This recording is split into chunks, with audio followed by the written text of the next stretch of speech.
Good afternoon, ladies and gentlemen. Welcome to the Innovative Smart City Cooperation Forum. I'm Luis Mao from China office of FIR Barcelona and the Smart City Expo World Congress. First of all, I would like to thank you for your coming, and I hope you can enjoy this forum. In the first place, I would like to have the representative of one of our organizers from the China Council for Promotion of International Trade, Mr. Yu Haiyan. Please come to the stage and give us a welcoming speech. Thank you.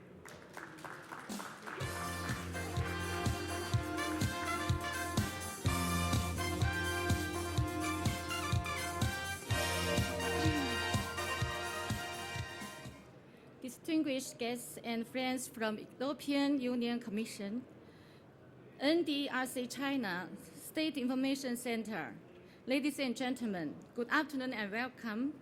Thank you for joining us. I'm delighted to attend the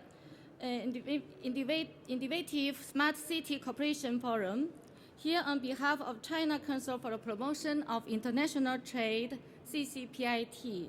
I would like to express my warm congratulations to Forum. Thanks to the Smart City Expo World Congress and EU Regional Economic Cooperation Department for their co-organizing this event. Now in China, over 600 cities are building information networks for smart cities, and all the separate planning for smart cities are forging ahead steadily. Thanks to the popularization and maturity of the fifth generation communication technology, I believe bigger and faster developments can be seen in the coming days. In smart city field, European countries started early and have rich experience and advanced ideas. Meanwhile, in recent years, China has achieved rapid development in fifth generation communication technology, Internet of Things, cloud computing, big data, and has certain technical advantages. So we can say that European countries and China have obvious complementary, advanced, and broad space for cooperation. To the benefit of both sides, national governments, municipalities, and local partners from civil society, academia, and private sector need to work together. CCPIT would like to take this forum as an important opportunity to enhance our relationships and cooperation with Smart City Expo World Congress and EU Regional Economic Cooperation Department and other related organizations. We are willing to strengthen contacts with the CCPIT local branches and guide them to join the industrial cooperation of smart cities. We like to work jointly to offer more dialogue and cooperation platforms and hold more regular exchange activities for enterprises. Today, we have more than 50 Chinese enterprises such as Citidu, Huawei, Dahua Technology, Inesa Shanghai, new together in this forum. Adhering to an active attitude of openness and cooperation with the outside world, the Chinese enterprises look forward to international cooperation. And on the other hand, governmental representatives from more than 10 international cities are also presenting at the forum. Let's all work together to make our cities big and small, safe, resilient, and sustainable. Last but not least, my thanks to the many distinguished speakers and moderators for their contributions to this forum. I hope you all have a very productive and enjoyable forum. Thank you.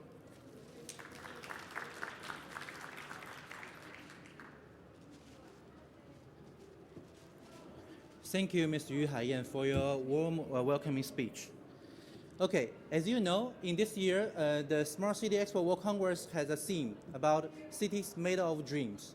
Well, speaking of dreams, I had a dream also for my city. I'm from Shanghai. As you know, it's a mega city with a 24 million population. Oh, there's a population with 24 million. So, in 1999, the population of Shanghai was just about 15 million. So, in the past 20 years, 9 million people has moved into Shanghai, living there and working there. So this caused a huge problem and a challenge for the Shanghai municipality government. How to manage equity for the public resources and also the infrastructure capabilities. In this case, my dream was my city could be better, okay, my life could be better. So today I want to have an answer from our first keynote speaker.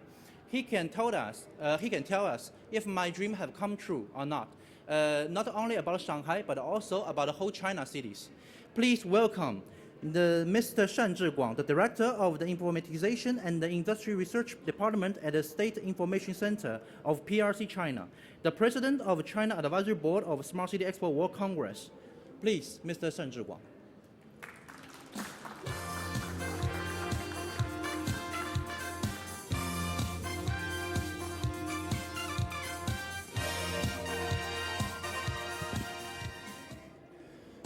Good afternoon, ladies and gentlemen. It's my pleasure to be here to give the first keynote speech and talk something about smart city construction with ordinary people's dreams. And my title is Situation and Strategies of China's Smart Cities Development. Okay. And I will give my speech on two aspects. The first is the current status of smart cities in China. And then I will give my viewpoints on the development strategies of China innovative smart cities. So our State Information Center is an institutional under the National Development and Reform Commission of China. We also serve as a national e-government network management center of China. And in 2012, we set up a research center named China Smarter City Development and Research Center. And we provide the policy suggestions for the central government agencies. And also we provide the top-level design, overall planning, and implementation scheme for the local cities. And also we study such issues as the consulting services of smart industry and digital economy. So we have taken part in the research and drafting of government document for China. In 2012, our group took part in the research and drafting work group of the guidance on promoting healthy development of smart cities. And this is a document. Till now, this document is the most authoritative document for China to guide the local cities for the smart city construction. And also we served as a secretariat group for the joint interministerial meeting for innovative smart city construction. And this meeting consists of 24 commissions and bureaus of central government in China. We helped the NDRC and the meeting group to do some evaluation work for the innovative smart city construction. And this is a major tool that used by the meeting for the construction, modification, application, and management of the local cities for their smart city construction. We have made the evaluation system on our national e-government network. And this picture shows the portal of our system. For the evaluation systems, this figure just shows the construction of the architecture of our evaluation index. We have 3 levels of index metrics. The first is a fundamental index that includes the intelligent infrastructure, that was the weight is 5%. And the information and the data resources, that is, the weight is 8%. And for cybersecurity, the weight is 0, but this is a deduction point for the fault that happened in these cybersecurity domains. And also we have the reform and innovation index, that weight is 4%. The second is the city business index that includes the public services, that weight the most, that accounts 26% according to the 100 of the index system. And also the urban governance, that is 11%, and also the environmental livability is 6%. And also we have the city citizen experience about the smart city. We use the big data method. We supported by the anti-financial and the testing company, and the weight is 40%. So this is our evaluation system. So according to the two evaluation action that was conducted in the year 2016 and 2018, we have got the basic result for what happened during the past years in China for the smart city domain. So from this figure, you can see the big progress during the past years. In 2016, we have 220 prefecture-level cities indulged in the evaluation, and the average score is 58.03. And for the 2018, the last year, we have 275 prefecture-level cities joined this evaluation, and the average score is 68.18. So we can see 2 years passed, and the average score has progressed 10, more than 10 for 100 level. So this is a big progress, I think, for the more than 300 smart city construction. And also we can see from these two figures, in contrast with from 2016 and 2018. In 2016, over 70% cities are in the starting or preparing stage. And 2 years later, over 80% cities are in the starting and growth stage. And also we have some results for the distribution of the cities and with their progress. For the top 50 cities, we can see that 86% cities are in the east or in the middle of China. That means that the cities in the middle and the east part of China go ahead of the rest. So you can see from this circle, the blue part and the yellow part, that means the east and the middle part of the cities of China. So this means that with developed areas, the cities with their smart city, they perform better. And this is the result of the citizen experience from the questionnaire. We use big data method. In 2016, we have 220 cities take part in the citizen experience questionnaire, and the average score is 33.71. And for the 2018, we have 335 cities took part in the citizen experience questionnaire, and the average score is 79.23. So we can see that 2 years passed, and the progress of more than 15% have gained for the China smart cities.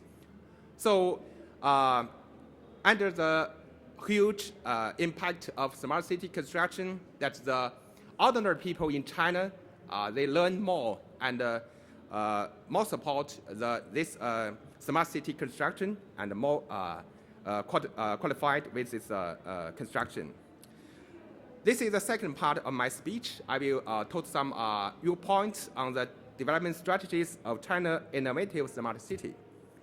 So I think during the past 10 years, we have made very huge progress in China, but we have still have some shortcomings. We still short of unified scientific understanding of what smart city really is. What's the best definition? So I think this still we short of the unified understanding. The second is we still short of the theory and the methodology for top-level design for the smart city.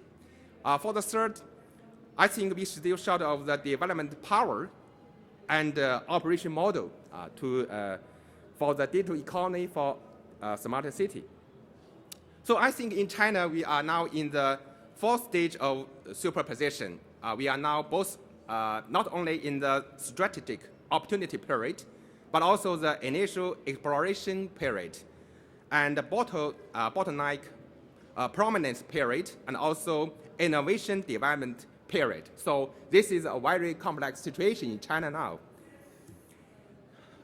To make a better city, better life, I think in China we have some good experience from our past work. I think for a good smart city, we must have a good first-ranking leader to conduct the smart city. And also we must have a good executing agency, such as big data agencies, some like the offices of smart city, something like that. And also we should have a good top-level design for the whole programs and for the whole projects. And also we should have the good input guarantees to support all the money to input the area of smart city. And also we should have a good operation model that the smart city is not just projects, but also the can be a digital economy for the long term. So for the top-level design of a smart city, I think this picture we can see is a contract of aircraft carrier and with the steamship. I think smart cities construction just like the aircraft carrier. It's not easy to design such complex giant system. So we all have knowledge about e-government systems, just like the steamship. So I think it's very important for us to make some very innovative top-level design methodology for both the cities in China and all over the world. Because it's a system of systems, it's more important to design the relationship of the subsystems than the design of the subsystems themselves. So we think from our research center, we have some basic knowledge that top-level design is a concept of system engineering. So we have studied many methodologies that maybe all the audiences may be familiar with it. For example, the BSP method, DODEF, TOGAF, FEA, EA, and so on. And we have proposed our top-level design methodology. And this method consists of two-level design methodology, that is system level and also the technology level.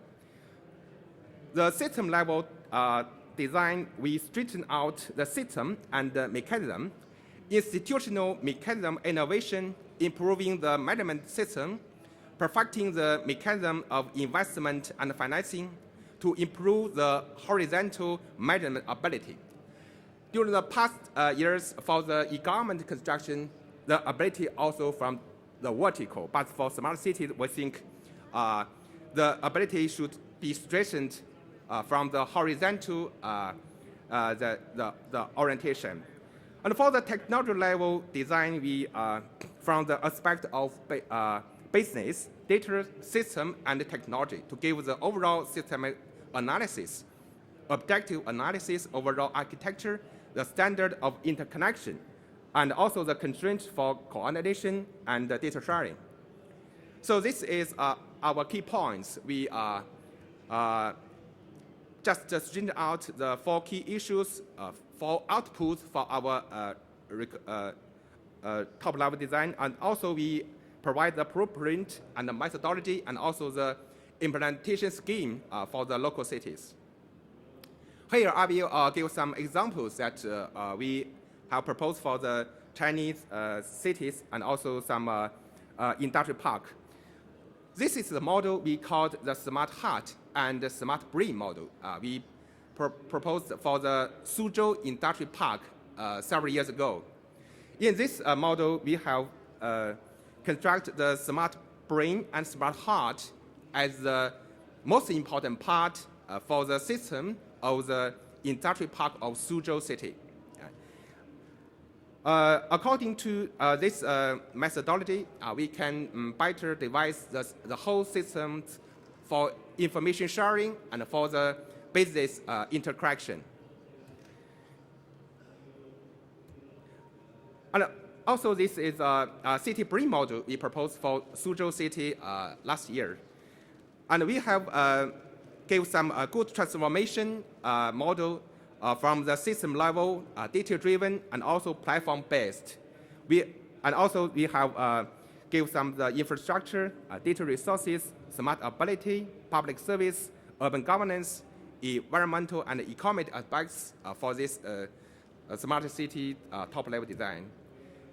And also, we think if a city we can to be compared as a computer, then I think the smart city, the model must be the operation system. So we propose the city operation system model for the smart city. And also this has been applied for many China cities.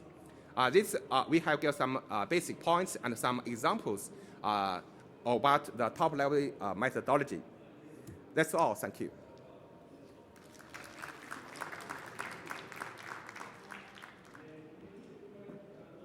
Well, thank you very much, Mr. Shan, for your distinguished speech. OK， 今天呢，我们的论坛主题中啊，有一个非常重要的词，就是合作。说到这合作呢，近几年来，经常我们可以在媒体上看到中欧高层有非常频繁的一些互动，比如中国国家主席习近平呢，密集的拜访欧洲的各个国家，在去年拜访了我们的法国、葡萄牙、西班牙等等。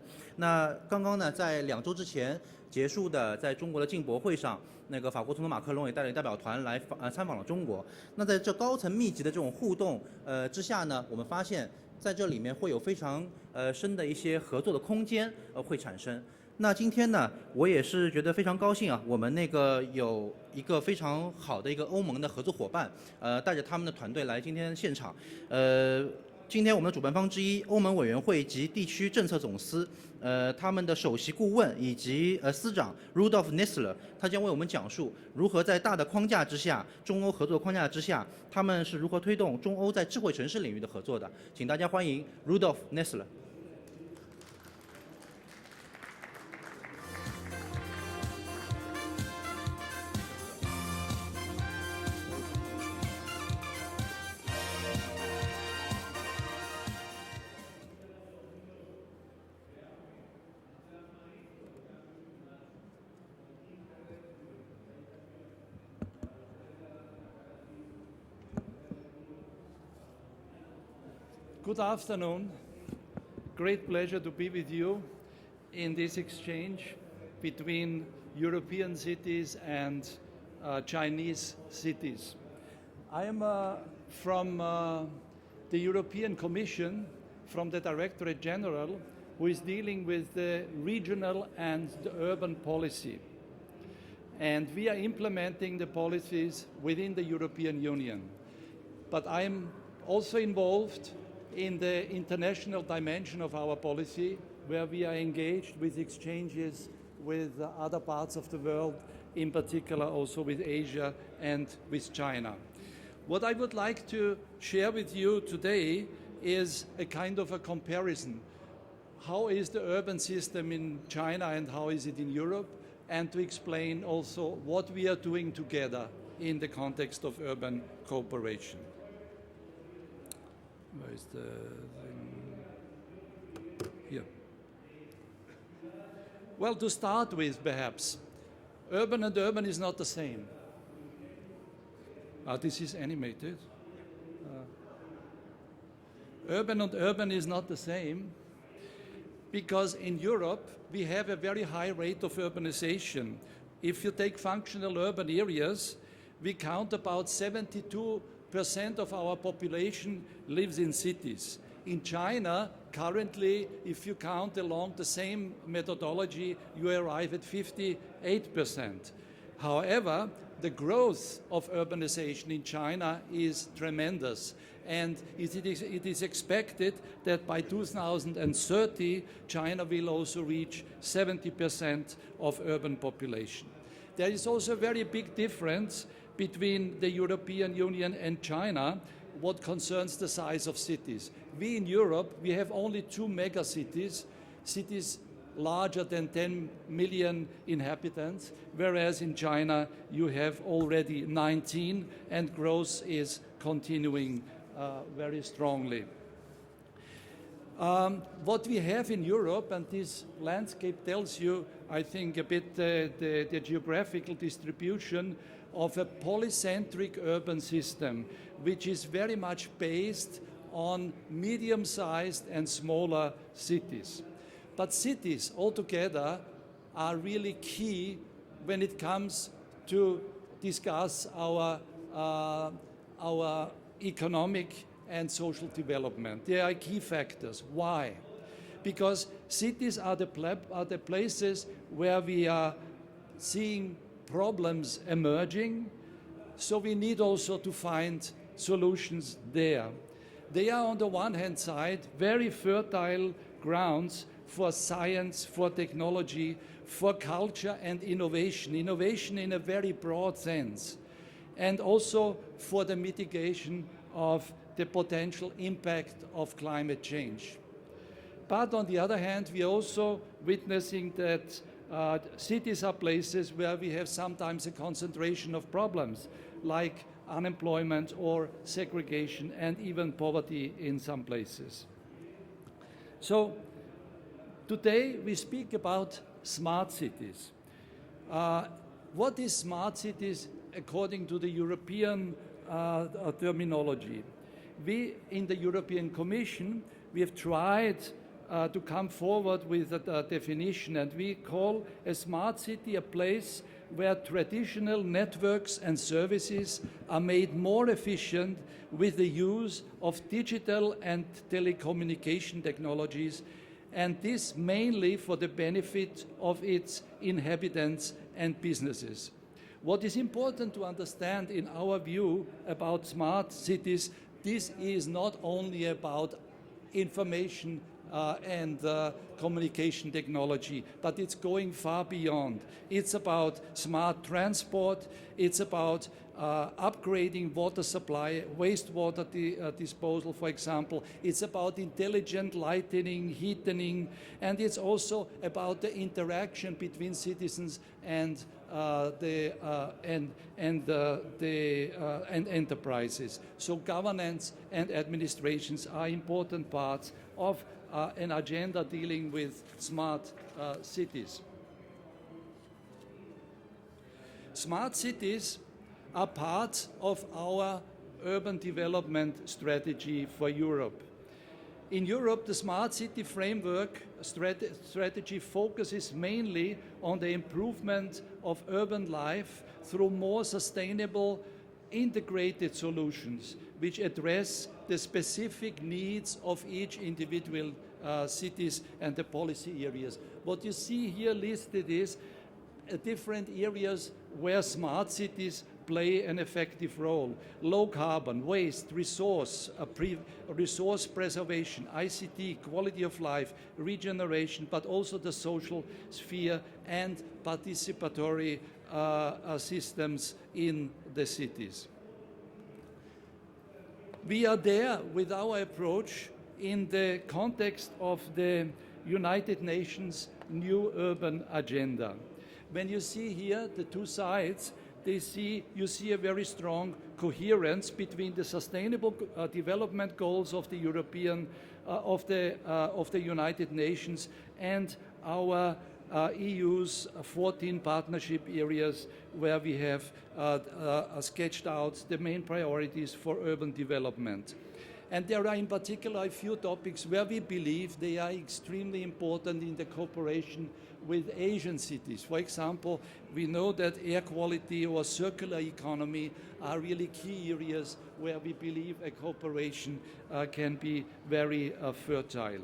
When we speak about cooperation, for us this means always a partnership where we have different actors involved. It's not only about public authorities at different levels, European Union or nation states or the regions or the cities themselves, but it's also about those who provide the information input, the innovation input, like for example the researchers, academia, and the businesses, those that we want that they put this into place and make it available for the citizens. And of course the civil societies. At the end we have to ensure that people are served through the change that we are providing. Achieving a smart city is only possible if we are determined to follow a structured and intelligent process. And this connects, in our view, a bottom-up policy, a top-down policy approach combined with a bottom-up development. So you see here a lot of flashes going from top-down, but also flashes going from the bottom up. And this more or less illustrates the three principles that we apply when we are shaping urban development measures. First of all, we are sharing this with member states and cities. So it's not that the EU is implementing something in different places, but this is done in a shared management way, respecting the individuality of the place, of the individual cities. We call this subsidiarity. The second thing is the partnership. I just told it, we have a broad range of actors involved, authorities, but also social partners, civil societies, and businesses. And we are aligned with this in the broader policy objectives that the European Union has set itself. The European Commission supports the so-called EIP, which is the European Innovation Partnership. And this is something where we are trying to boost really the development for the smart cities. It is based, again, as you see here, on a broad partnership. You have the cities, you have the industries, you have small businesses, SMEs. You have also those who are meant to help us financing projects like the banks and the researchers.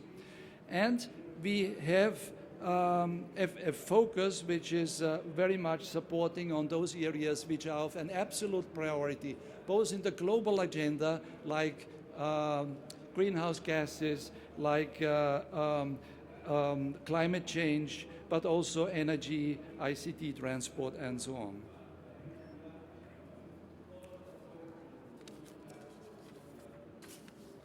The priorities of the EIP SCC platforms, you have listed them here.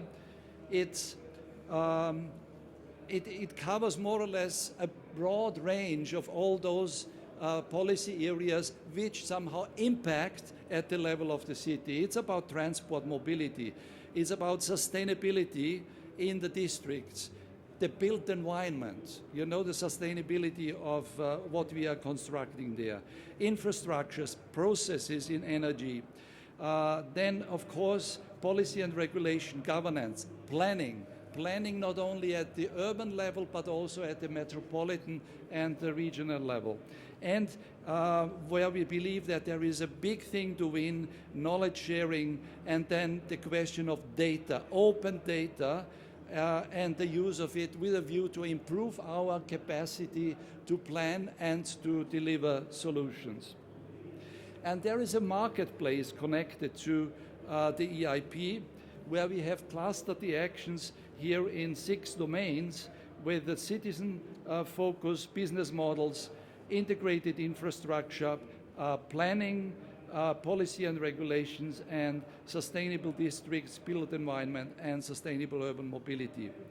And in all these clusters, what we try to do is to get really to promote initiatives that can serve as kind of inspiration for a broader application. So we look for lighthouse projects which can inspire then other cities to engage and develop their own solutions.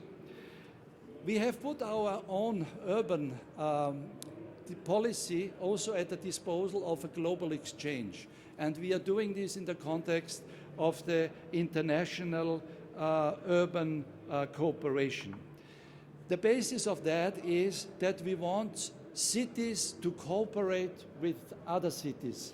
Cities in Europe to cooperate with cities in other parts of the world. And we also add an element of clustering around certain themes or topics with a view to make it more effective on the basis of the substance of this cooperation.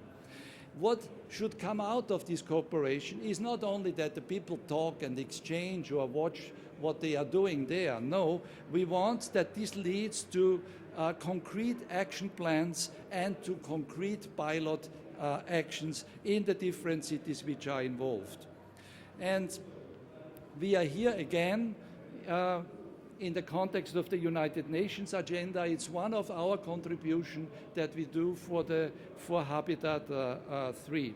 And also there, the same principle, we mobilize actors at the broader stage, including businesses and research. The the International Urban Cooperation provides also technical assistance to the cities which are involved here, and it supports through that also the elaboration of city development plans. And also we have a competitive fund which can support very good projects which have been identified in the course of this cooperation. So you see here what is the current engagement of cities in America and in Asia, India, with European cities in the context of IUC, and here more specifically what we do between European cities and Chinese cities. You have them listed up, and this is, I think, perhaps one of the most vibrant exchanges that we have currently ongoing. I will come very quickly to an end by just throwing a few pictures out here about results that we have achieved in the cooperation between the European Union and China. And here I picked a few things, like for example here, when you look the smart city pilot here in Liuzhou and Barcelona with its different components, or the energy cooperation with the city of Rome, the smart production lab with, from the European side, the city of Mannheim, or Granada working with a Chinese city on biotechnology, Manchester on circular economy. So you have really a lot of concrete results coming out of these cooperations that we have engaged between our cities.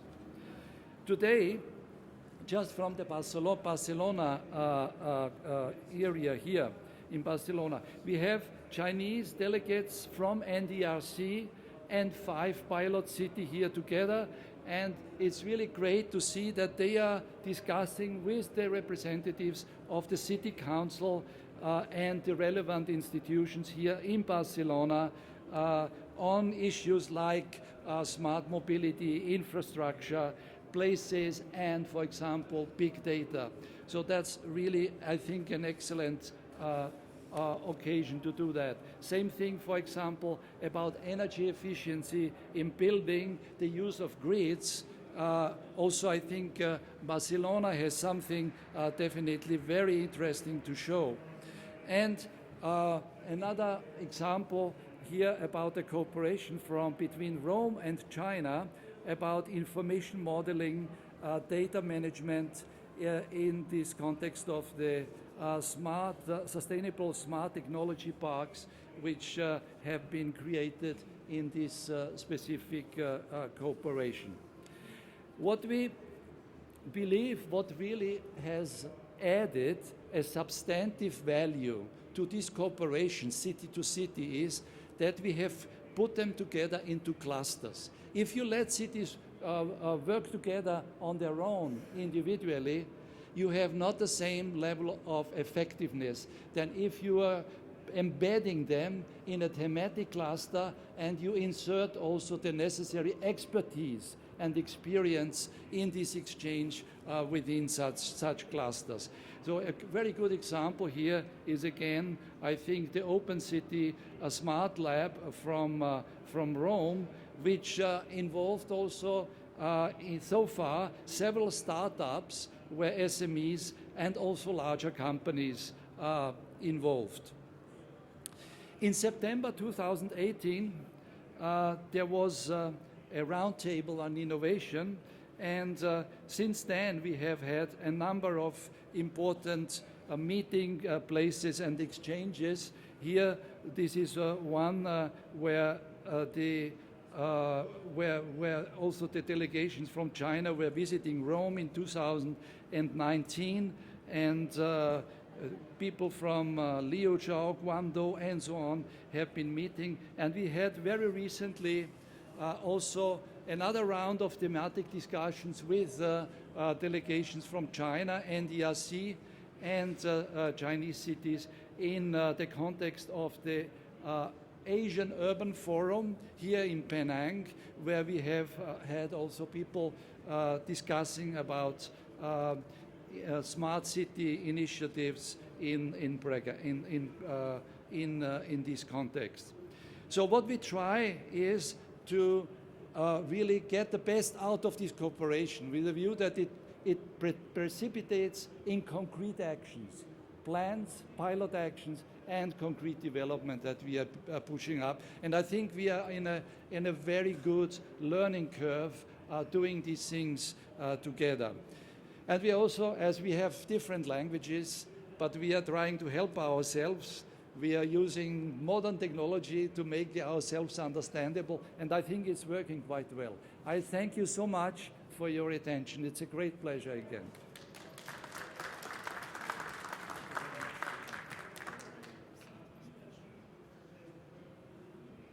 Well, thank you, Rudolph. Your speech and presentation is excellent. Okay. All right. In the following, I would like to have one speaker with a very high level from a North Star company. You can see them, their logo, okay, in all newspapers, television, and the news. So this company this year has some rumors with some countries, but speaking of Rudolph, this kind of company offering a very modern, very high advanced technology to help us to change our cities and society. So in the following, I would like to have the Vice President from Enterprises Business Group of Huawei, Mr. Sun, to come in the stage. Thank you.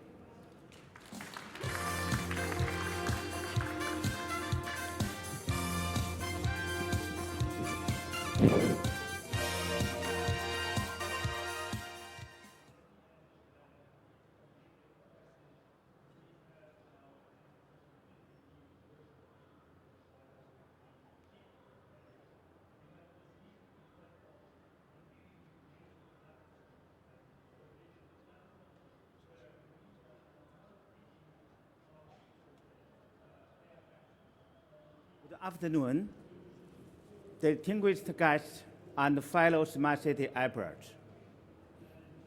I'm delighted to represent Huawei to discuss the future of digital economy and smart cities with you, our friends from Europe and China. Before my speech, please allow me to give you a brief update on Huawei. In the first 3 quarters of 2019, we achieved a sales revenue of 79 billion euros, a year-on-year increase of 24.4%. Times may be tough, but we are good.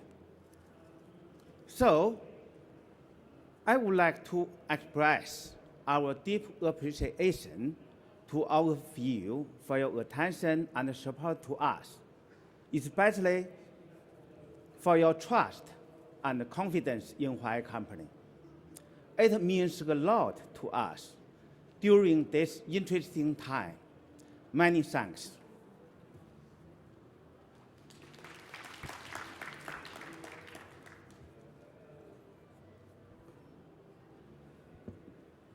To cite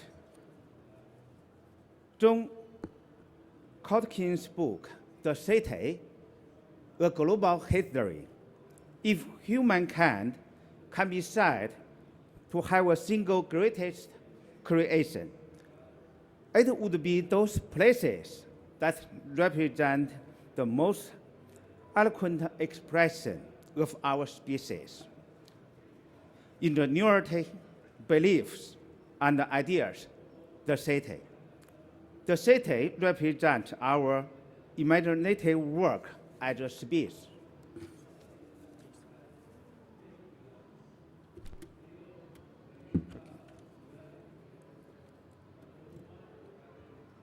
Okay. Confirming our ability to reshape the nature in the most far-reaching and lasting way. Today, so many countries around the world have reached a consensus. They must develop the digital economy, and the smart city is the main driver of its development. What when is the best way to build a smart city? This is a huge topic. The digital transformation of cities is not simply building digital systems. Rather, it requires efficient, extensive, cross-system, and cross-agency collaboration coordinated by a higher-level framework, the smart city. As a world-leading ICT infrastructure and smart device provider, Huawei has participated in more than 200 smart city projects over 40 countries. Based on our experience, smart city development faces two major challenges: technology and human nature. In terms of technology, traditional information silos must be torn down or linked. The fast and effective integration of new technologies is a challenging but absolutely essential task. Cities around the world are in different development phases with diversified infrastructure. But a viable and unified solution is vital if we are to achieve efficient data governance. Meanwhile, it's in our nature to prefer the safety of our own comfort zone, and resistance to transformation is to be expected because it brings a need for new knowledge, the fundamental reshaping of power structures, and conflicts of interest among external organizations. City leaders must bear in mind that smart city development is vision-driven. They should try to push all stakeholders in the smart city to establish a consensus and do everything in their power to achieve the common goal. As we solve the challenges we face while pursuing that goal, the competitiveness of each city involved is also comprehensively improved. Simply, we just need to build smart city in an intelligent way.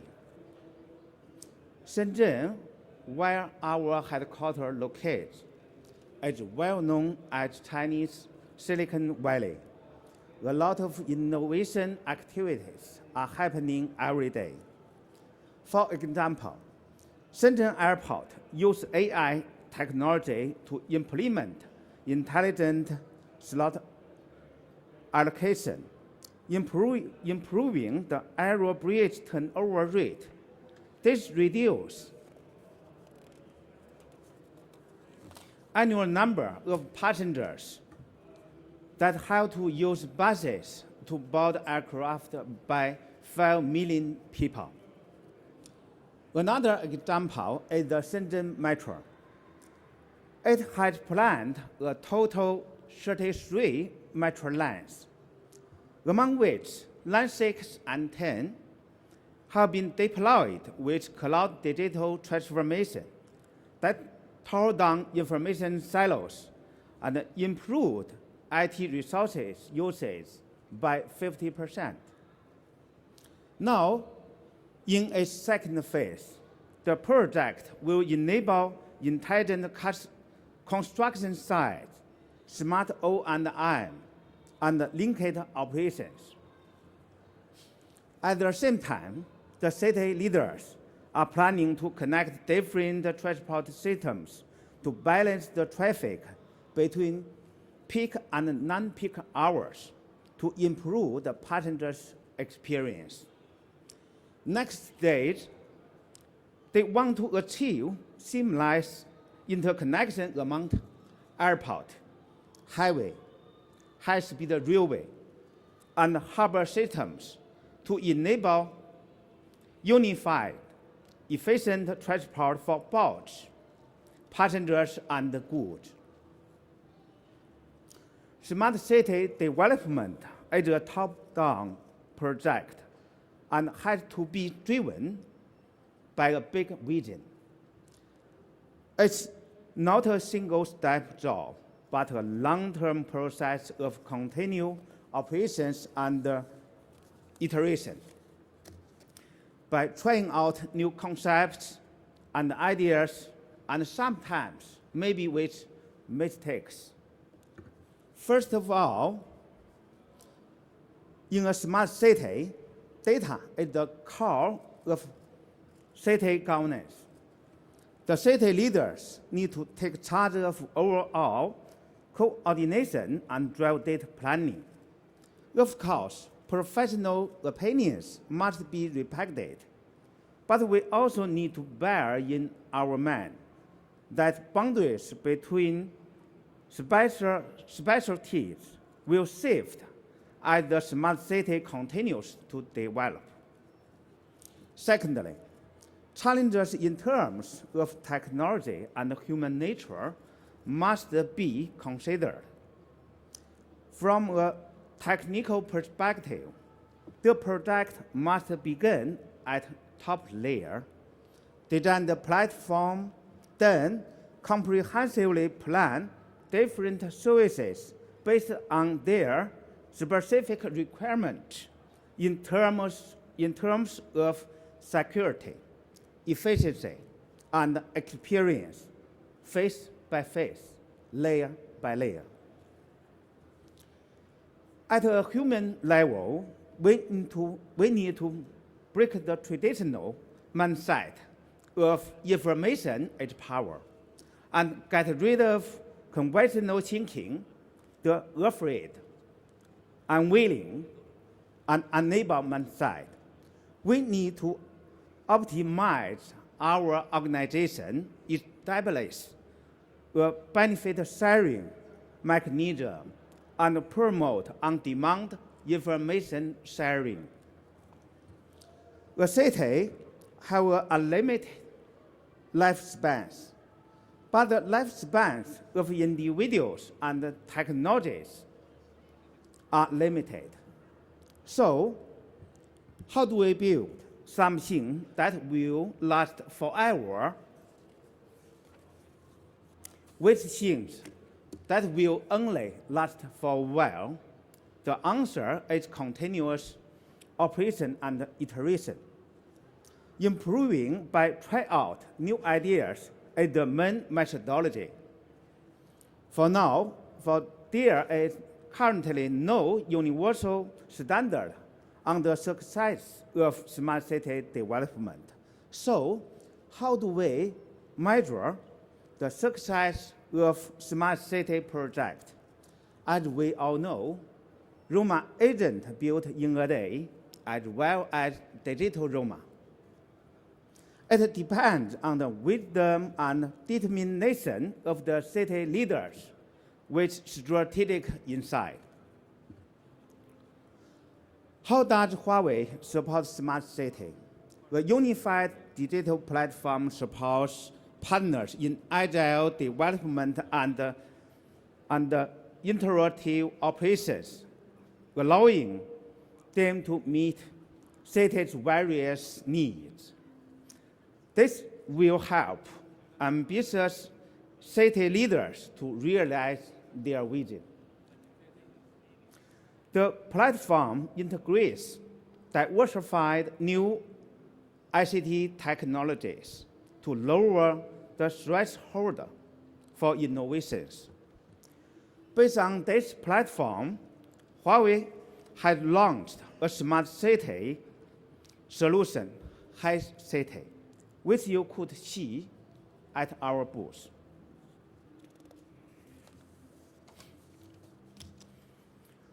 Over the past few years, Huawei has initiated and established an industrial ecosystem for smart city. We have contributed to the development of smart city standards, proactively drafted the methodologies that guide smart city planning, and created a comprehensive system to measure the progress of smart city evolution. On November 15, we released our smart city top-level planning methodology, evaluation model, and white paper. And we will work with Ernst & Young to release the smart city development and governance position paper tomorrow, providing a reference for global smart city builders. You are welcome to browse and download the document. We appreciate and fully support the ideas on digital sovereignty proposed by Europe. It is the very foundation for mutual trust and take truly balanced international open operation to secure such sovereignty for all of us and with it our security and our ability now and in the future. I look forward to cooperating with you in the future. Thank you. Thank you for listening.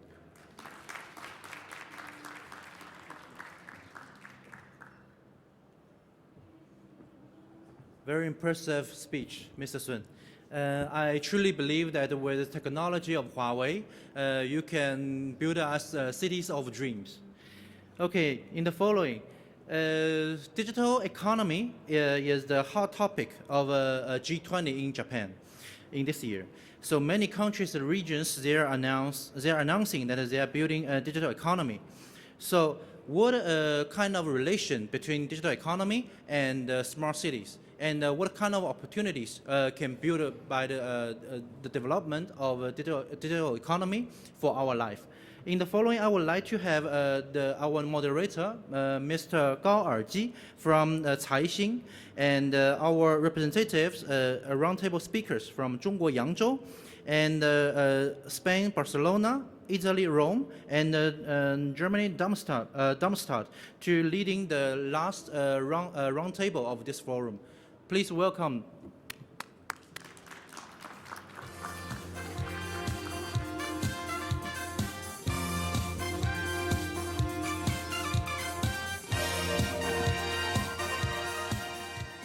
Thank you so much, Louis. I'm Gao Erji. I'm from Caixin, China. The organizer told me that the reason to choose me as the moderator is because my company is smart media in China. We mainly cover the policy trend, macroeconomic issues of China. And we cover all the development of digital economy in the past several years. And at the same time, we highly benefit from the development of digital technology.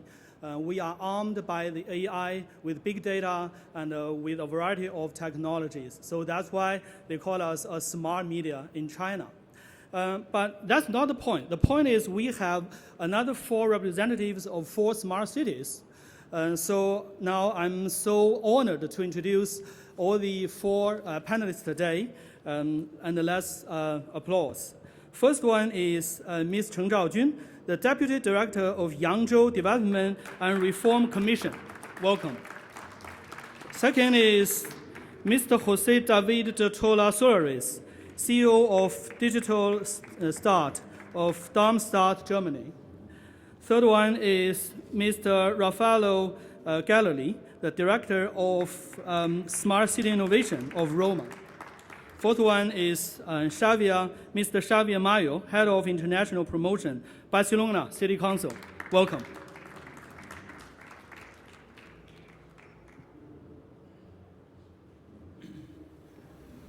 Today's topic is the digital economy leading the city to smart. So first of all, each of the panelists have 8 to 10 minutes to show how smart your city is. And also, I think, strongly suggest, maybe not only the smart city, but also the good food and tourism. Shall we start with Barcelona? Is that okay? Well, it's great for me, so Good. it's very easy just to explain what you can do in Barcelona, because you just need to go. I'm going to say sorry and just get out of the fair and just enjoy the city by itself. Well, thank you. First of all, thank you for inviting the city of Barcelona. When I was invited to attend to this panel, my first question was about what do I have to explain in this panel, because I'm expert in city promotion, economic promotion, but not in smart city policies. I'm not a technologist. Ergin convinced me that my role in the panel it was okay. So first of all, I will let you know which is my role in the council.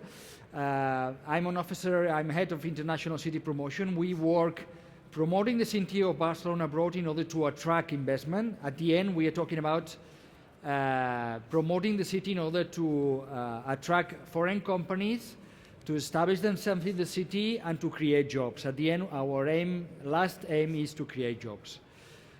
So this is very much linked with the sectors in which the city is economic sectors, which is has powerful policies or services. And it looks obvious that the smart cities issue or the smart cities question represents traction and a good argument for us when we need to go abroad and sell the city of Barcelona. I'm not an expert in the smart city issues, but well, I was so happy to learn from the keynote speakers that you have already some of our experiences already. The person from the European Commission, no? The super blocks and the 22 art innovation districts. Super block is one of the examples we are interchanging with Lizhou, in which we are trying to pacify the transit. And 22 art innovation district is an old industrial area in the city of Barcelona that used to be the Catalan Manchester, used to be called the Catalan Manchester, and now we've been able to attract something like 9,000 companies, 90,000 jobs, basically in the technological sectors. This is just some examples. The other one, very nicely exposed, I was yesterday in the EU-IUC meeting with some other Chinese cities like Lizhou, like Hohhot, like Panjin. Well, it was, we need to have places in which to interchange and in which explain each other's vision, because my feeling after having a look at the presentation is that when we talk about the smart cities, the idea of China and the idea of Europe is so different that you sometimes have the feeling that you are talking about completely very differentiated issues. No? In China, I've seen the top-level approach with the presentation of the European Commission. We have more the bottom-up approach and a citizen-centric approach in our case, and more in the services or technology center approach in China.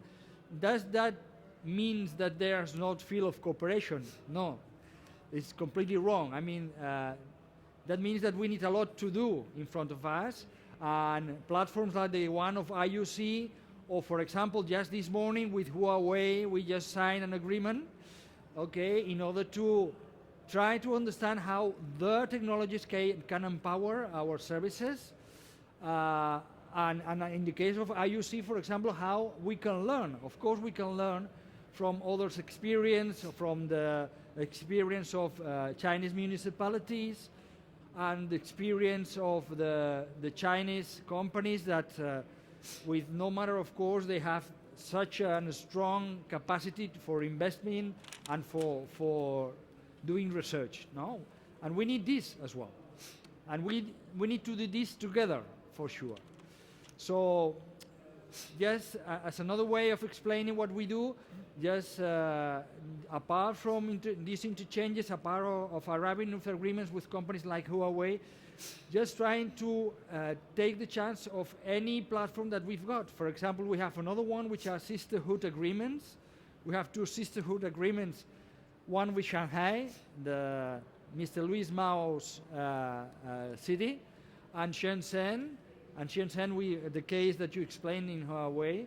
And we are trying to enlarge this agreement, because one thing is just having a framework of cooperation, and other very different one, just obtaining some specific results. And let me explain one of the challenges that we go in this relation. As Mr. Hasler was explaining, the difference of size, no? In the case of cities, and the difference of culture, no? Will be another one. That means that we come from different contexts, and we need to find, again, moments and platforms in order to interchange. Another one would be this one. I mean, we have a wonderful platform, these 3 days, in order to interchange. I know that there are smart cities events all over the world. I would be happy that there's a smart city expo event in China as well. So that's all. My last message would be for any Chinese company. I work for the city of Barcelona. Sorry about this. So we created the China Desk in 2005 in order to attract Chinese companies. So if there's in the audience any Chinese company, apart from Huawei, of course, that it's interesting in being based in the city, all for you, and I would be delighted to talk with you at the end of the conference. Thank you very much. Good. Thank you, Xavier. It's a point. Yeah, it's a point. From today, actually, everybody can know that city of Barcelona is as smart as how beautiful it is. And at the same time, he mentioned that the world is so different. And actually, that's also the driving force for us to make the things different in the future, right? And as of Roma, actually, Roma is also an ancient city, as ancient as quite a lot of ancient cities in China as well. So we definitely have the combination of the balance between the culture and the economy and everything. So would you share some of the story of Roma for everybody? Thank you. Yeah, thank you so much. First of all, thank you for the invitation. I'm very happy and glad to be here with all of you. Well, actually, I moved to Rome a few months ago. I started a new job in Rome, in the city of Rome, last March. And previously, I had an experience of smart city development in a small municipality in the north of Italy. And then there was a chance to live this new exciting experience in working on a big city such as Rome. Of course, we need to work a lot. We need to work hard to make it a true smart city, like many other experiences all over the world. But nevertheless, I suggest for those few of you that have not yet been there to visit Rome. It's a wonderful experience. for the historical sites, for the food, of course, for fashion. And we are working to make it also wonderful, let's hope, for business and for the economic development of our city. So I would like to tell you something about what we are doing for this goal. We are working on both sides of, let's say, technology area and also economic development approach. So in the area of technology, we are trying to work at two levels, at the strategic levels, working with the development of a smart city program. So the aim is to involve the politicians, the top managers, and all the other stakeholders of the city in a common vision of how the smart city initiative should be taken in our city. So it's not just a list of projects, it's more a list of concepts, approach that we think are very important to have the better use of our resources. So, for example, we are stating that it's very important, the approach in ecosystem way, internally in our departments, to broken silos, and also and mainly outside our government with the other utilities, universities, and big companies, main stakeholders of the city. Then we want to stress the usefulness of private and public partnerships, because we think that the public sector alone doesn't have the financial resources to develop smart city, not just POC, but just for a huge impact to the citizens. And at the same time, there are companies, private companies, that have the power of making investments, but they need to work together with the public to reduce the risk of their investments, because we know when we work on innovation, when we work on new services, there is a risk because it's something different, something new. So the match between public sector and private sector is very important for us, and we work for stating this approach. And finally, we want to work with data. We want to move from knowledge, that we have a lot of knowledge in our managers, but mainly based on their own experience. And we want to transform that knowledge more in a data-driven knowledge and decisions. So this is a strategic plan, and we have also practical projects. Actually, when I arrived, I have seen, having some contacts with all the other departments, that there are many innovative projects already. But unfortunately, most of them are not connecting among them. So the problem is that after a while, after the funding of a project ends, there is the high risk that the project ends itself. So the idea is how we can develop such a kind of digital infrastructure so that we can work as a sort of hub of other projects in the application level, in mobility, in monitoring, environment monitoring, in culture, and so on, so that we can make more stable those innovative projects and transform it from an extraordinary project in a daily project, daily services to the citizens. So we are working on a city data platform as a sort of hub to all the other services and application. We are working also on identification. We have already delivered 700,000 identity cards to the Roman, and they are digital identity cards, so ready to be used also for digital authentication. And we are also working on the CRM, Citizen Relationship Management. And what is interesting, because we know CRM is not something new, but what is new for us is that we are agreeing to work together with all the other in-house companies. So we are mean that the Agency for Mobility is going to use the same platform. The Agency for Waste Collection, again, also for local taxes. So the idea is to provide a way to approach the citizen, to recognize him, to profile him as soon as he gets in touch, and to provide him with assistance or for, let's say, self-service services. So on the other side, as I introduced at the beginning, we are also working on the economic development. So I was involved with deputy mayor to organized an office whose aim is in 6 months to produce a strategic plan for urban economic development. And so the idea is to analyze current context, of course, and identify which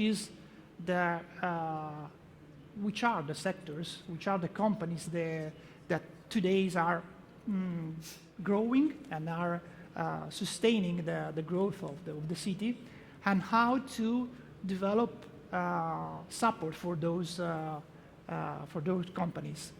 And of course, we want again to work at the strategic level, at the midterm, such as let's make the vision of our city in 10 years. But at the same time, we want to be practical, and we want to produce a list of projects that are going to start up and complete in 3 years. And we would like to list not only projects of the city itself, but also projects of the other players in the cities that, of course, can be a sort of symbol or a testimonial of the concept that we are writing on the strategic planning, and that show that we can also make our cities not only fashionable, fascinating, attractive as we are used to, but also attractive for investors, for businesses, because to make, let's say, Rome a smarter and nicer place to live in. So, thank you. Okay. Thank you.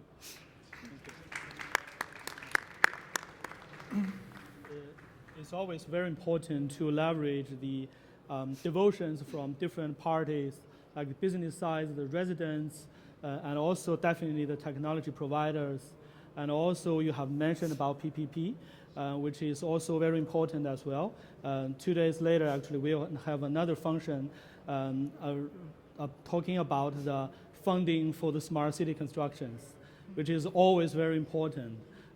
Definitely, Roma hasn't been built in 1 day, so we also have quite a lot of good lessons to learn and a lot of good practices. So shall we share about the digital start and also the development of a smart city of Darmstadt? Thank you. Thank you. Yeah, Darmstadt is one of the mentioned mid-sized cities of Germany. We have about 160,000 inhabitants. Darmstadt is located near Frankfurt. I think a lot of people here know Frankfurt is one of the famous cities, but Darmstadt is also famous for being a smart city. Darmstadt is called a Wissenschaftsstadt, which means science city.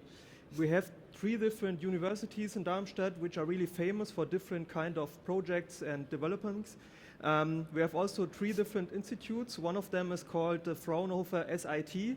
SIT stands for Security and Information. I would say it's one of Europe's leading institutes for cybersecurity. And if you might hear, we have a lot of tradition in science in Darmstadt. And I would also say that this is one of the roots for our development in becoming a smart city. But 2 years ago, Darmstadt participated in a famous competition and won the Digital City Award of Germany. By winning this award, we accelerated our transformation in becoming a smart city and also becoming one of Germany's leading smart cities. We are a smaller city, but as a smaller city, we can do a lot of more transformation as bigger cities, because what is really important about the Digitalstadt Darmstadt is our holistic approach.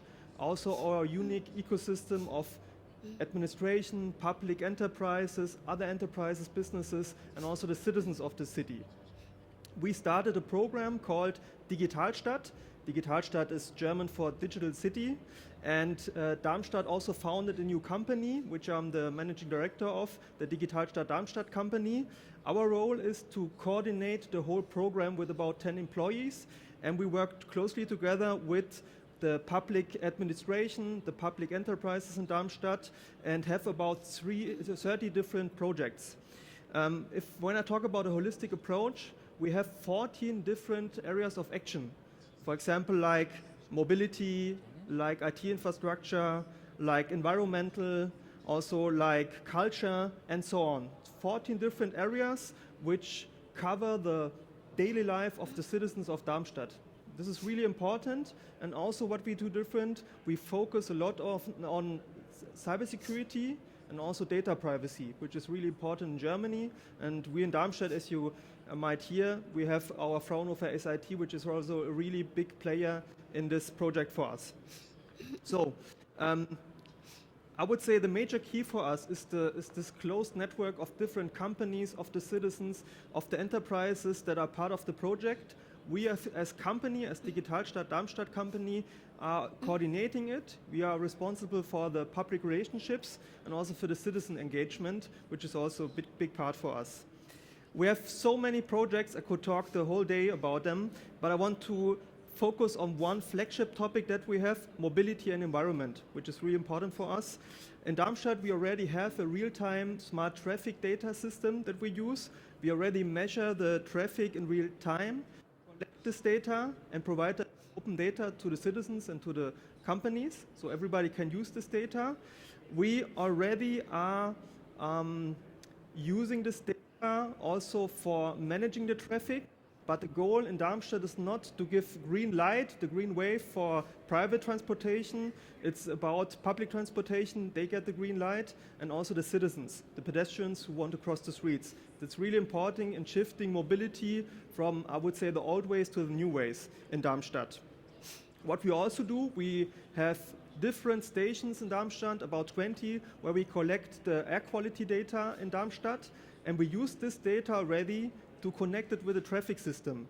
So the goal is here that we control the traffic depending on the air quality in Darmstadt. In Germany, and of course in Darmstadt, we are one of the cities having so-called Dieselfahrverbote, which means diesel driving bans because of the bad air in Germany. So we have to act, and that's one of the projects that we have to ensure better air quality in Darmstadt. We also have our own IoT network in Darmstadt. We use LoRaWAN, and that's really important because we use it for all kinds of sensors. For example, smart parking, smart waste, also smart lighting. We have different areas in Darmstadt where we are already using smart lighting on one side to reduce light pollution, to reduce energy consumption, but on the other side also we use the infrastructure of the light pole for air quality measurements and other things. It's also important for us. It's not only about technology. Technology is a really important part for us, but it's also about digital culture and digital education.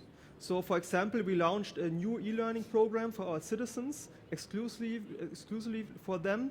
What are we doing? We are providing e-learning for the citizens in terms of phishing, cybersecurity, which is really unique in the way we are doing it.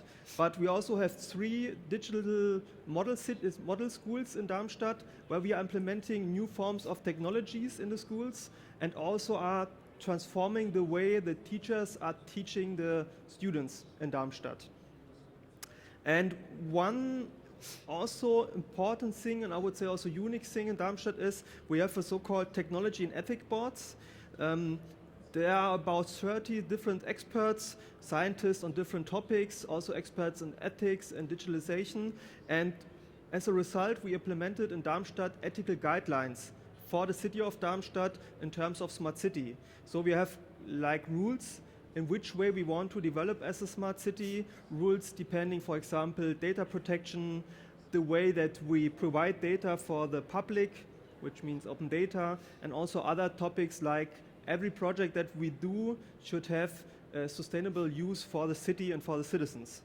So I would say Darmstadt might be a smaller city, but it's also a hidden gem in terms of smart city. You can see in Darmstadt all this kind of technologies. We have so many projects, and not only the form of technology, also the way culture transforms and changes.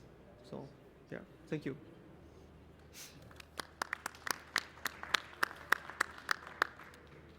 Thank you, Jose. Darmstadt actually is a good example. As you mentioned again and again, that Darmstadt is not a big city, a small city.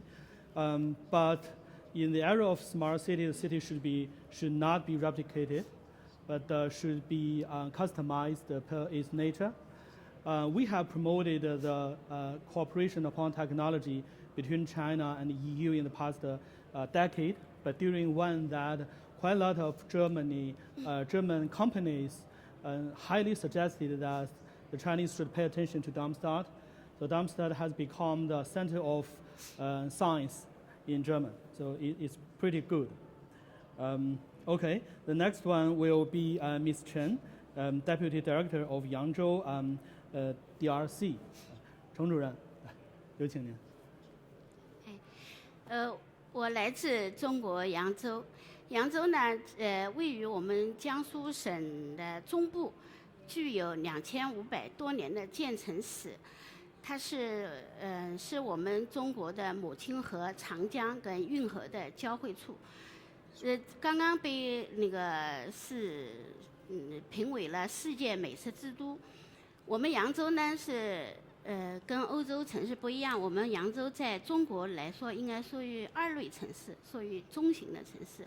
虽然有460万的人口，我觉得我们还有一个不一样的，就是中国的政府应该是具有卓越的组织能力，资源的整合能力，以及实现目标的执行力。所以我们呢，在这个智慧城市建设方面呢，我们在2017年底，制定了一个云上扬州的一个顶层设计方案。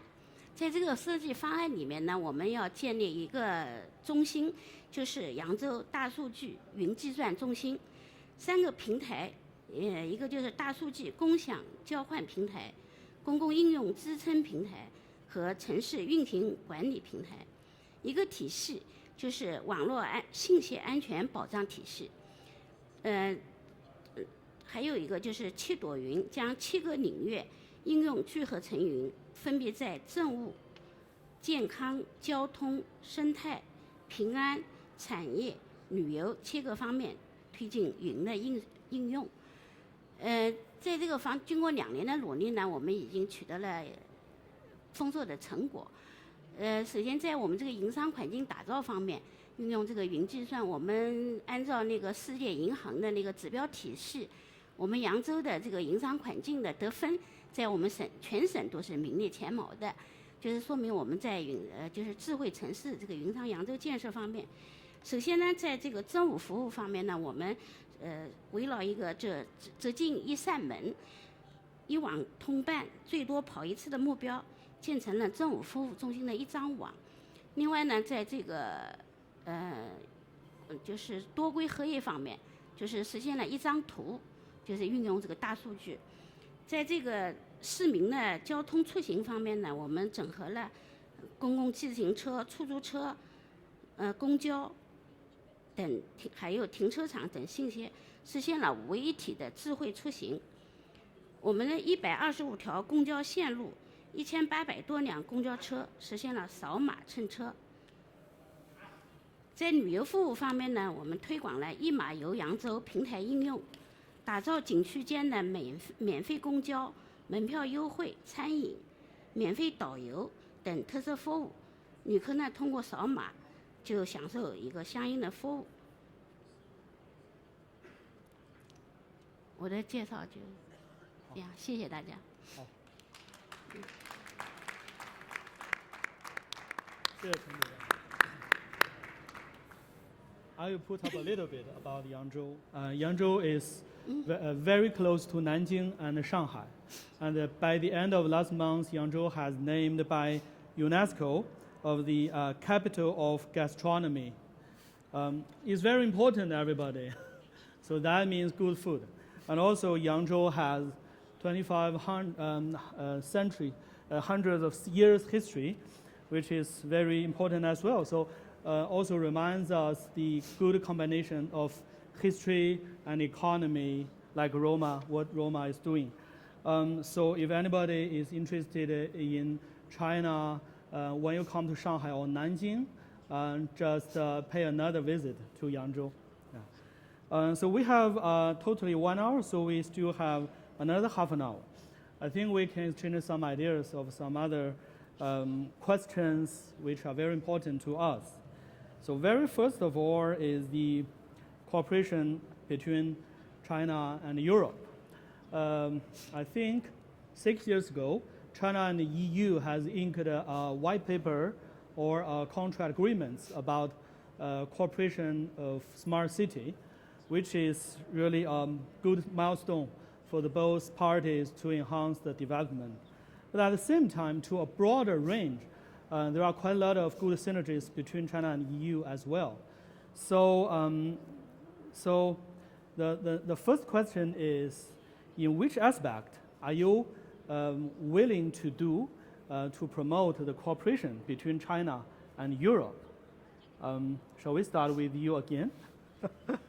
Yeah, why not? Thank you so much, Xavier. No. Well, in my first intervention, I have already explained which Exactly. is... I mean, I don't know whether it's a question of which fields. Yes. Sorry about that. Just trying to find the maturity of the project in which the cooperation can take place. Yeah. Because at the end, the question of symmetry is important, and the question of the outcomes that both cities or both parts take out of the project. And in my opinion, I've been involved, for example, trying to push that Barcelona signs agreements with other cities, and at the end there are two conditions. One is this similar level or a similar interest in one aspect, one question, one project, and then having someone in both places. Someone means one office, one group of professionals, one deputy mayor, whatever, that pushes for the project in at least 3-4 years time frame. Because if not, at the end what you've got is that if you have different moments, if you have not an interest, if you have not the right interlocution, then it is not going to be possible to arrive to a specific outset, which is the right thing. Because at the end, if you don't have specific outcomes from the cooperation, then it decays. No? Yeah. Thank you. Okay. Which is a good point. Yeah. Would you share a little bit about that as well? Yes. Thank you.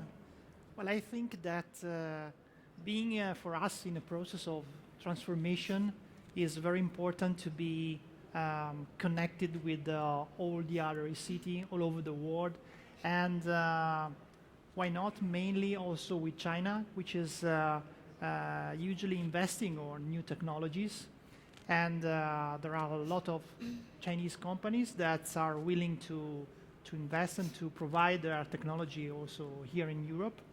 And I think that there could be a mutual advantage of working together, because maybe here in Rome or in Europe, I would say, there is a different social context in terms of organization, in terms of history. So that kind of technology needs to be somehow applied in our context, and we could be able to do this kind of things, and to, in the end, to improve also the quality of service to provide to all the other European cities. And at the same time, for us, it's important also to talk with the cities, to exchange experience with their peers, with our colleagues, and because, you know, public and private sector still have some different aspects, different feelings in terms of legal questions, financial approach, communication. They have done on both sides, but in a different way, and we need to go further in the understanding of all these policies that must be applied to develop a true smart city in our territories. Thank you, Rafael. Actually, you reminded me of a good thing to promote the cooperation between China and EU. Actually, as you asked right now. For example, my firm, Caixin Media, has a dramatically big platform. We have monthly EU of 50 million, actually, which is a size of some certain countries. But at the same time, we definitely need quite a lot of good input. So in our platform, we set up a platform of investment opportunities. So ever since 2 years ago, we introduced the good technology-based startups from Europe, definitely from all the rest of the world as well, but from Europe to China, and utilize our platform to make the smart match to the potential investors or the partners. So maybe that is that's a model for the innovation funding across the borders. I think maybe that's a good example. Yes. Jose, do you have anything to share? Yeah, if you already have something between China and Germany. Of course, in Darmstadt, for example, we use already Chinese technology. Our local carrier uses Huawei technology for the communication already. It's working very fine. And we also have some companies in Darmstadt that want to build their own 5G area network, and they want to use Huawei Huawei technology because it's so much more advanced to the other companies. Yeah, so we already have collaboration. We have a lot of delegations from China coming to Darmstadt, visiting us. And also our colleagues visited last year China, for example, Shenzhen. And so I see there's also already going on collaboration and exchange between Chinese companies and Darmstadt companies and Darmstadt the city itself. Yeah. Yeah. Good. Thank you. Thank you. 程主任，有关中国和欧盟之间的合作，您这边能介绍一下您这边的一些期许或者我们在做的事情吗？好的，我们扬州呢，应该也是一个开放性的城市。在历史上，马可波罗游记对扬州的历史文化、民风都有很详细的介绍。我们扬州呢，就是作为一个有2500多年的历史文化的名城，我想呢，在古城保护、建筑的修复方面，我们在90年代末期跟德国就有过我们一个东关古街的一个修复有个合作。另外的话，我们想就是说中国现在也面临着一个老年化。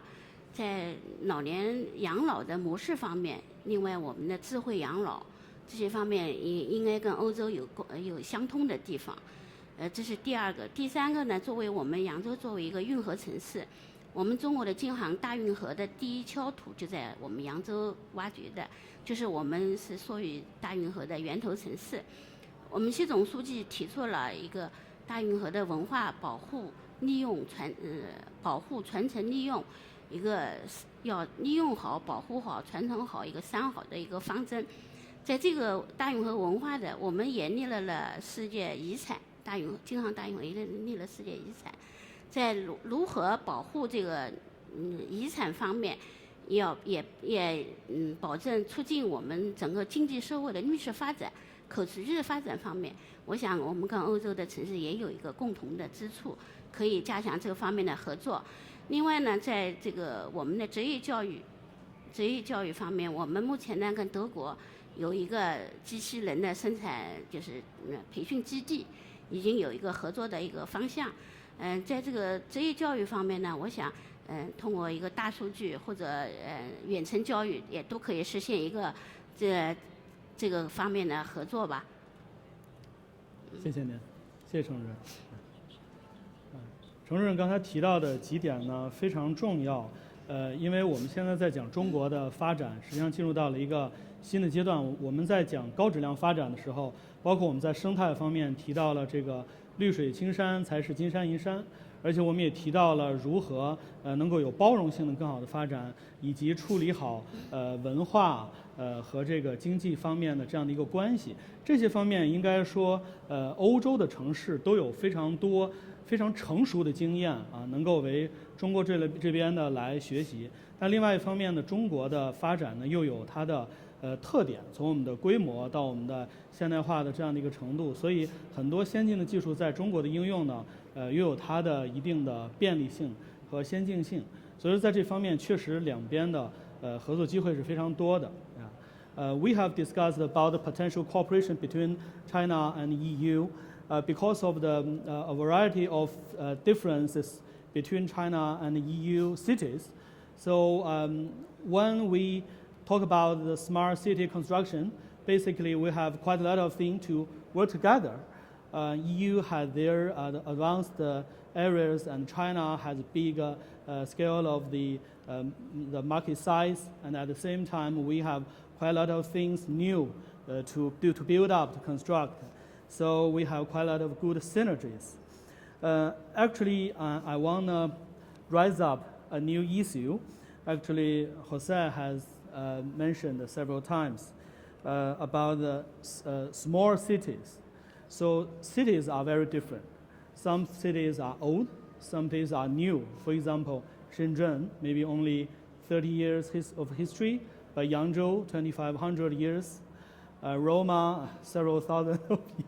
So basically, when we discuss about the differences of cities, we have some observation. For example, Caixin has an index to measure how the digital technology are promoting the smart city.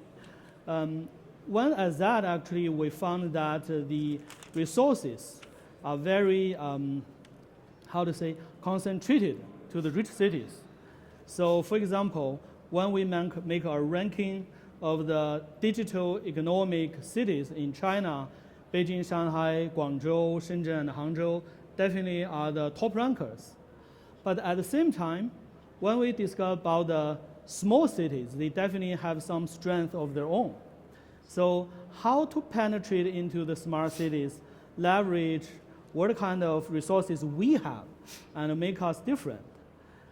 I do want Jose to share more about how to build up the modernized Darmstadt. Maybe you have quite a lot of story. You have just mentioned you need a whole day. So I think you need some extra time to share your story about Darmstadt. Thank you. What is the particular question? How to make the small cities to make you different and to penetrate in the smart city construction. Well, as a smart city, you have to focus on your own characteristics that you have as a city. I think that's important. We as Darmstadt can provide so much projects because we have the structure in the city. That's where decisions back in the time where politics said we don't want to privatize companies, we want to keep them as part of the city, and that's history in Darmstadt. But there are other smaller cities in Germany or in Europe or in other parts that don't have this wide area of topics they can transform into smart city. So I think every smaller city should focus on the areas that they have knowledge of, or of course cooperate with companies, with other countries, other cities to gain new information, gain new projects, new knowledge. But if you ask me, smaller cities should focus on their own specialties, own characteristics, and not, I think, follow the other bigger cities because they have a different structure, different knowledge, different history. You can't compare them. Yeah. Thank you. Rafaela, actually you mentioned you have provided advisory to a variety of cities, not only Roma. So what do you think of the question? How to make the different cities, actually?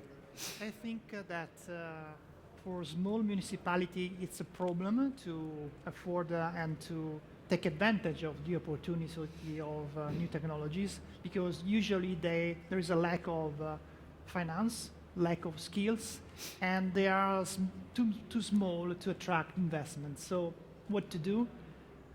In my experience, we have tried to group small cities in single initiative to aggregate in order to be more attractive for the private investors.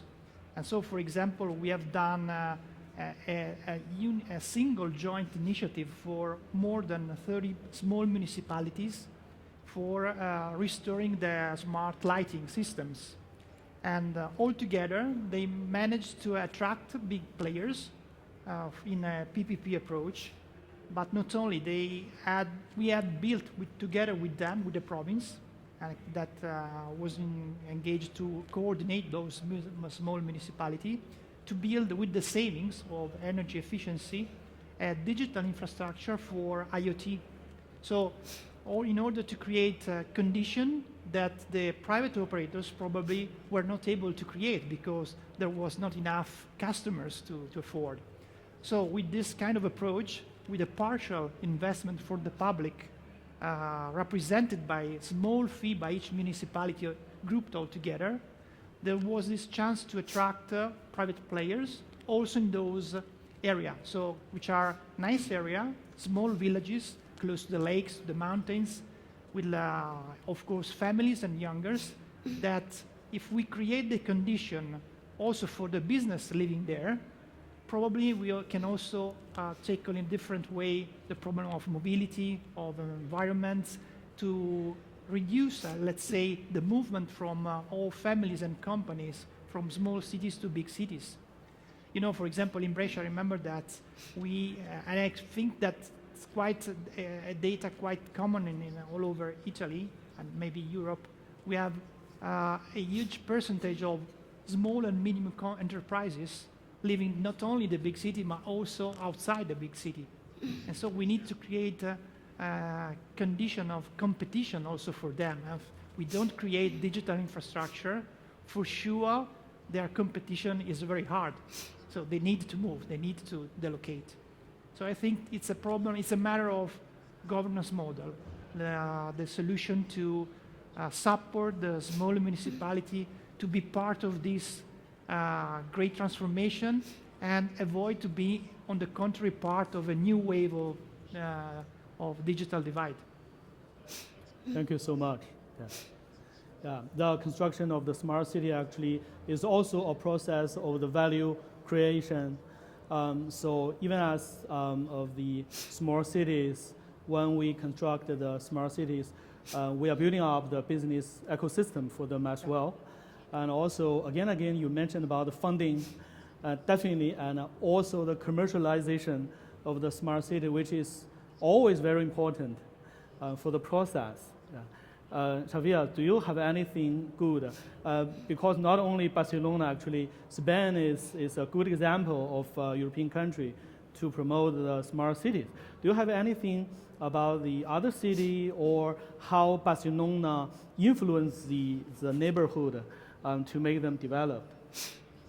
Well, in fact, this question is related, in fact, to the first one. Yeah.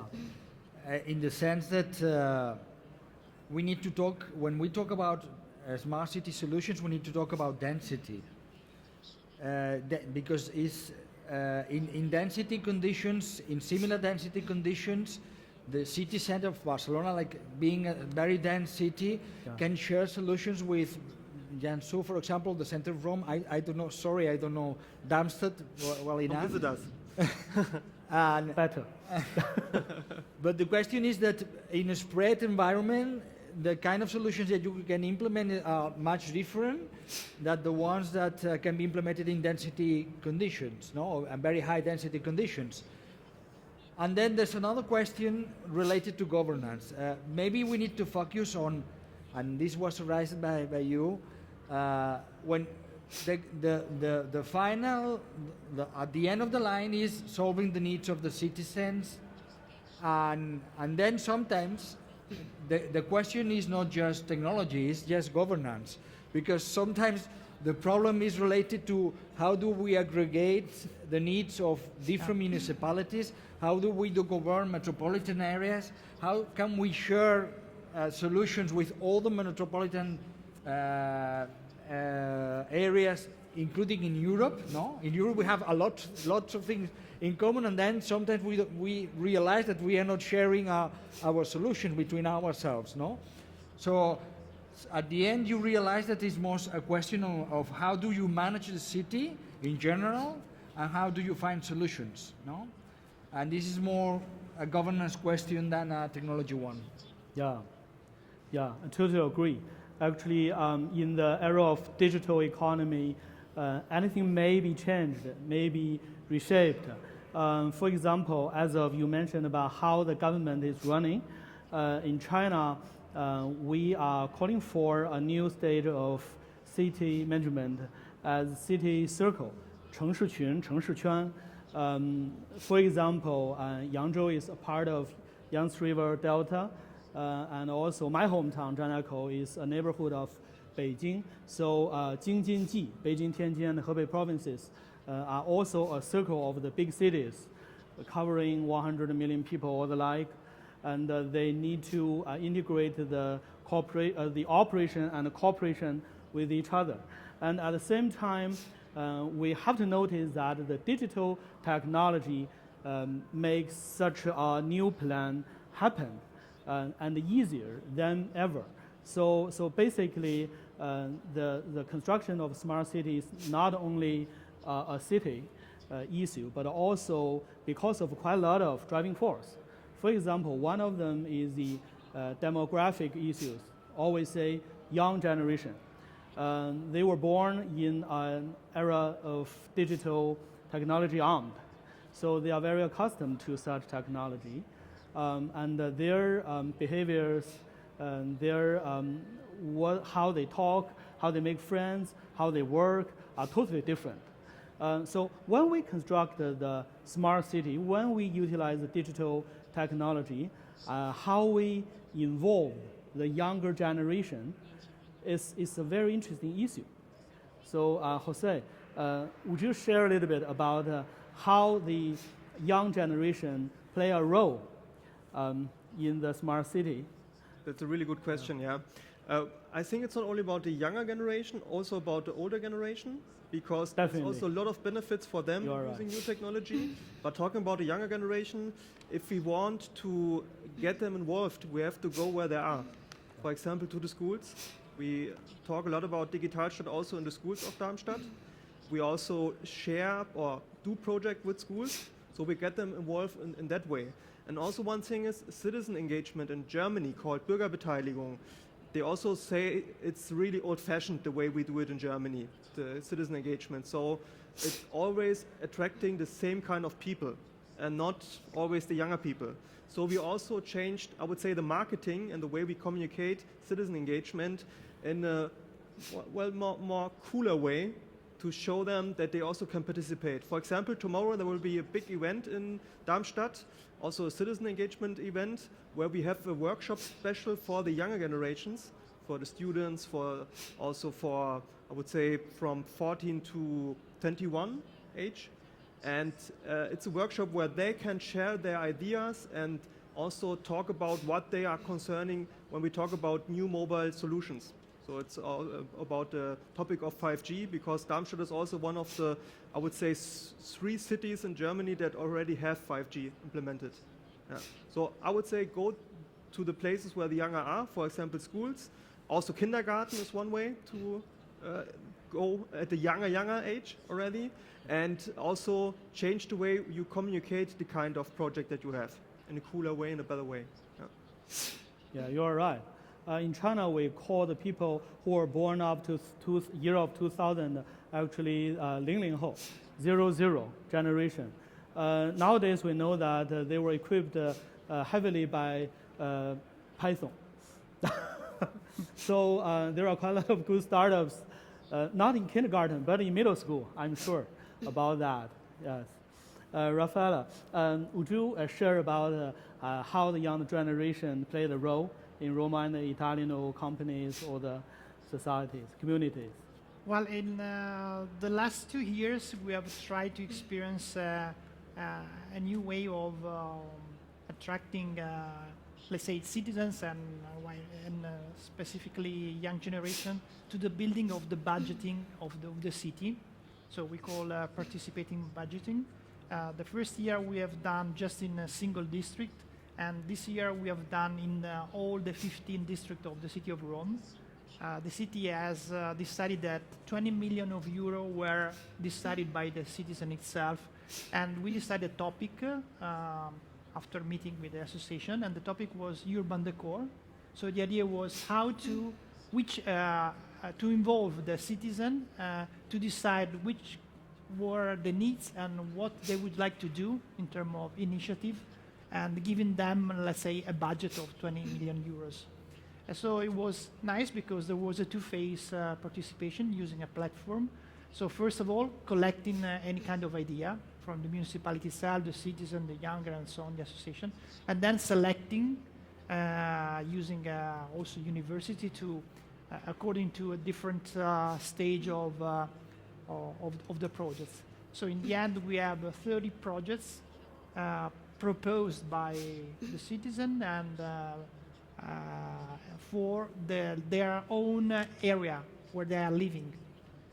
Of course, it's not a perfect process. It's a way to start to involve them in the activity of the administration, because the services in the city are mainly due or mainly, let's say, influenced by the city decision.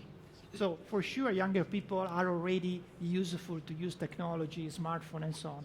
But we need to attract and to orient their ability in use this technology and to apply to, let's say, administrative services, so, which in the end influence the quality of life in the city itself. So we need to attract to be part of the decision of the new services that we are designing for them. Yeah, yeah, good. Yeah, providing a good ecosystem for them to initiate the good ideas to develop. Yeah, exactly. Yeah, Xavier, do you have anything to share about Barcelona? Well, it's not Barcelona. It's my personal opinion about. Oh, good. About I think my feeling about this is that when we talk about use of technology, millennials that are farther away than us, and my feeling is that when we define services, we do it from a mature mindset. So what we are going to find if we are not very aware, and I don't know how to do that, but my feeling is that it is crucial, is that maybe we are trying to find how to arrive them, and then they are going to be in somewhere else in the cyberspace doing something else that we don't know what they're doing, but it's changing the reality of the life in general. No? So my only remark there would be that just take an eye of how people use technology, because at the end, it's not how you define services, it's how citizens, and that includes young people, make use of these services. So we need to keep an eye on how people use technology in general.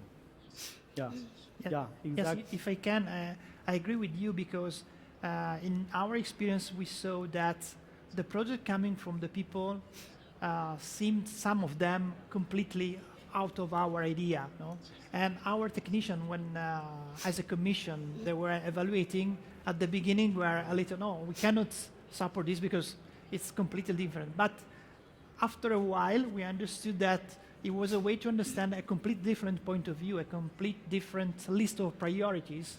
So it's a way, and it's important, as you were saying, to take them involved and to understand their different point of view and to apply this in your planning. Because when you say services, you must work so that the service is something that they understand. Yes. Good, yeah. Encouragement and with guidance. Yeah. Because of the time issues, I think all our panelists have one and the last sentence to give our audience maybe a warm welcome about our city respectively.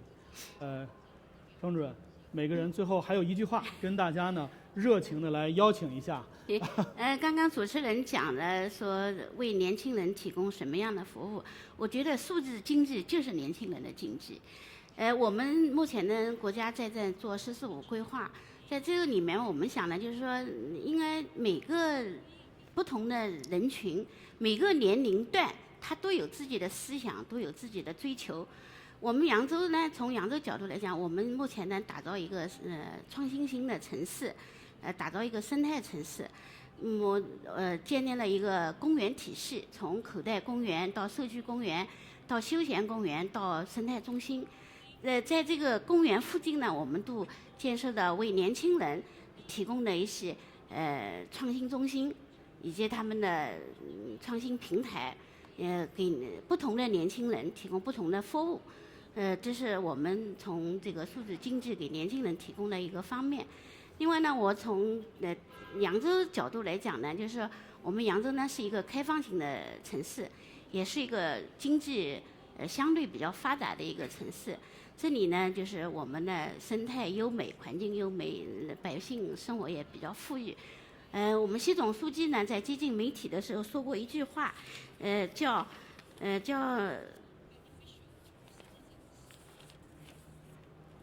个相知无远近，万里尚为邻。我们呢，就是这次也作为中俄 EU-IUC 的那个安利城市，希望呢得到我们欧洲各个城市的一个合作和支持。我在美丽的扬州，期待大家。好，谢谢。It's your turn. It's your turn. One question, one sentence? One sentence. One sentence? Okay, one sentence. I think we should focus on the benefits of smart city for the citizens. I think that's the most important, and for the businesses. And for this we need cooperation, so I look forward for cooperations with China and other countries, but I see China as one of the developing countries in terms of smart city. Thank you. Thank you. Rafaela? Well, I think we need a more open mindset and a common set of digital skills for all the high-level decision position. So I think that cooperation between cities and countries such as China and Europe can support and reinforce this open mindset and common use of digital skills. So I think we need to take advantage of this. Thank you. Javier? Can I have two? Sure. But short ones. Yeah. First one is that there is no smart city without smart citizens. Okay. And the second one is that there's not one single actor from anywhere, China, Europe, Africa, the States, that has the clue. We need the vision, even youngsters, mature, elderly. We need to gather different visions because there is not a single vision and a single solution. Yeah. Thank you. I also have two. Okay. First one is about Caixin. If you want to know China from inside, welcome you to our Caixin Insight. Second one is about today's session. Yeah. Everyone tell that smart city is the future and the future is coming. No, future is never coming. Future is right now. So let's work together to make the future happen. Okay, thank you everybody. Okay. Thank you everybody.